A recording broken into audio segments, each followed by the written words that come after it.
Welcome back and hello if you're new. Returning from their cryostasis after 2012's The Great Fire, Bleeding Through have at last returned with their brand new album, Love Will Kill All.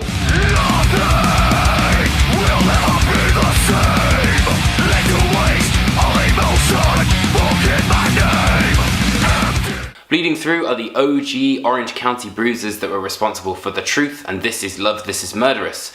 So this is the first record since their final release, which was The Great Fire, before the band went on hiatus. In terms of the sound, Love Will Kill All kind of really stays in that classic The Truth, This Is Love, This Is Murderous era of Bleeding Through, but with some newer elements that the band have also implemented at the same time. From the moment that the record begins, we're kind of brought into this atmospheric organ with Darkness, A Feeling I Know. There's so much energy behind the record. For example, End of Us has got this great hey, hey bit, and it brings to life that idea of what they were like in the pit. And believe you me, I went to Bleeding Through's last ever UK show at the Underworld and it was insane. So seeing these songs live will be very interesting. Another thing that I really enjoyed about the new record is that there's that kind of classic Gothenburg sound that the band have adopted once more. For example, End Us has got this verse which almost sounds like At the Gates' young brother. And again, Buried sounds like something straight out of Gothenburg. Bleeding Through have always been very well known for their singing choruses, and Love Will Kill All is in no shortage of that. Dead Eyes is probably one of my favourite tracks on the record, which brings that classic sensibility that was on The Truth. Love in Slow Motion. Maybe I'll be better on my own. Line in the Sand, for example.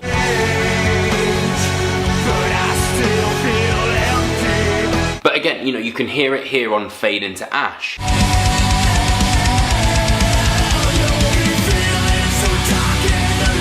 And again, there's a fantastic element on Remain. Now, the keyboards are quite interesting. Sometimes they work and sometimes they don't quite work. But for example, on Buried, the kind of syncopation with adding the keyboards with the riffs at the same time creates a really nice texture to it, as well as working together quite well in Fade Into Ash. It wouldn't be a Bleeding Through record without loads of breakdowns. For example, in Fade Into Ash, the song starts with a classic Bleeding Through breakdown.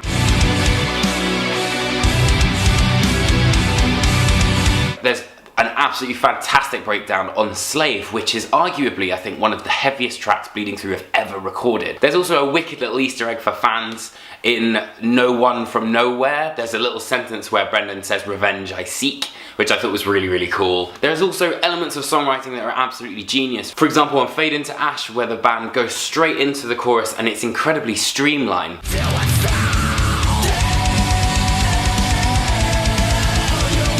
And again, No One From Nowhere's riffs sound almost like vintage Decapitated. Again, Slave, that track is absolutely, without a doubt, my favourite track on the record. It's the heaviest thing they've ever done, and there's this great inclusion of this kind of voice sampling pausing, which sounds really great.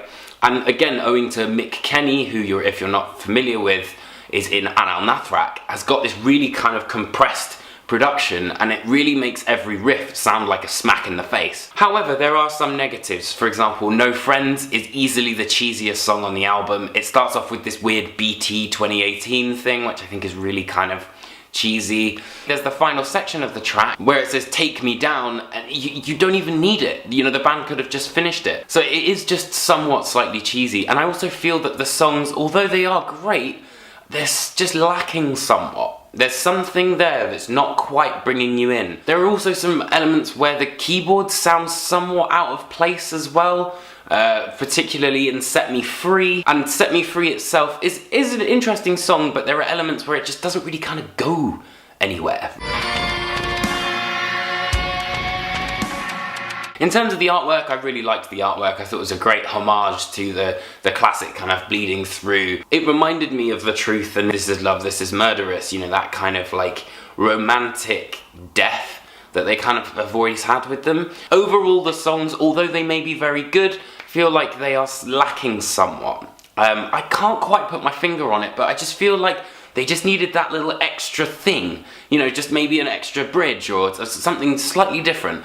However, I'm sure that old school fans will absolutely love this album and it's going to be a fantastic return to form. And there's also elements which pack a serious punch, you know, like some of this stuff is really heavy. It's a solid effort, but not quite a masterpiece. And for that reason, I'm going to give this record a 3.5 skulls out of 5. Bleeding Through's brand new album, Love Will Kill All, is set for a May 25th release via Sharp Tone Records, and you can pre-order it right underneath me. So thank you so much for watching. I hope you guys enjoyed this video. Make sure you check out my Apocalyptic Anniversary series over on Metal Sucks, and I'll see you guys next week for another review. Thanks for tuning in.